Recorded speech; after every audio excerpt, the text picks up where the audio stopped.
Gold itself is a very inefficient currency because unlike the currency we have today, which is called totem currency, gold is exact. So if you have let's say $5 worth of gold, then you could only make a $5 gold piece. Because today with the things we use with like dimes or something, it's worth less. Like let's say a quarter costs 15 cents to produce.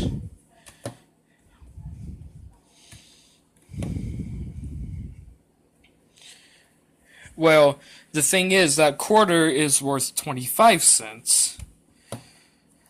That's mainly due to the fact that it's a totem currency, which means the materials in it are worth less than the coin is actually worth, so people can't resell it for for just that specific material, the only exception being pennies. However, with gold, such as such a state of currency, and because there are countries that actually use gold to base their currency off of, it's impossible to make totem currency with it, because people are just going to sell gold at what it's worth, and they're not going to take it unless it's at what it's worth. But gold is very inefficient in the sense that you can't take it what it's worth, and since it's impossible to make anything that's probably less than a $5 gold piece, because there wouldn't be enough gold to even make a coin at that point.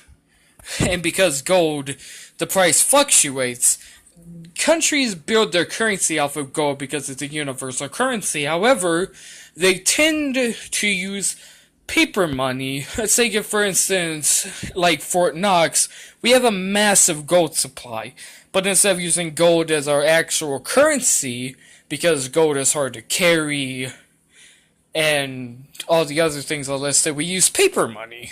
So, let's say a $1 bill, well that's worth 1/5 a gold piece. But people can't melt it down to just sell the gold, and it's easier to distribute. See, not everything can be in increments of 5, but basically everything can be in increments of 1, and if not, then that's the reason we have a penny. Because unless it doesn't fit in the increments of 5, which would be, nickel, dime, or quarter,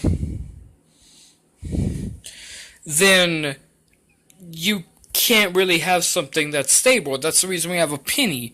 But pennies are hard because the materials that's in them are worth more than it costs to produce. It costs pretty much around 3 cents to make every penny. However, people aren't really going to burn it down because that's not really that efficient to just burn down to try to make a profit off of the pennies. So, that's the reason paper currency is better than gold currency, even if we base it off the gold currency. We can base our total amount of currency to spread out throughout a nation off of the gold currency, even though I don't think that's the best and there's a lot more factors that go into it. Part of our economy is based on the gold standard. The issue is that gold itself is not efficient, so we have to replace the value of gold with bills, with paper money. And that's the reason we also need a federal government to distribute this, because, let's face it, people can't distribute paper money on their own, right? It would crash the economy. There would be too much counterfeiting, there would be too much going into the economy, and in cases of things like Bitcoin, the reason it mainly doesn't work is because, first of all, people do it to do illegal and shady stuff. But there's also the fact that people also treat Bitcoin like a stock more than currency. People treat it as something to be traded on the stock market rather than to buy and sell goods with, and also Bitcoin, since it's based around just specifically the market and not anything else that the government regulates. it's very unstable. And that also goes into it being treated more as a stock than a currency. Right now, a single Bitcoin. This is why Bitcoin is worth even less, is even worse than gold. One Bitcoin right now is $2,000 plus dollars. Right?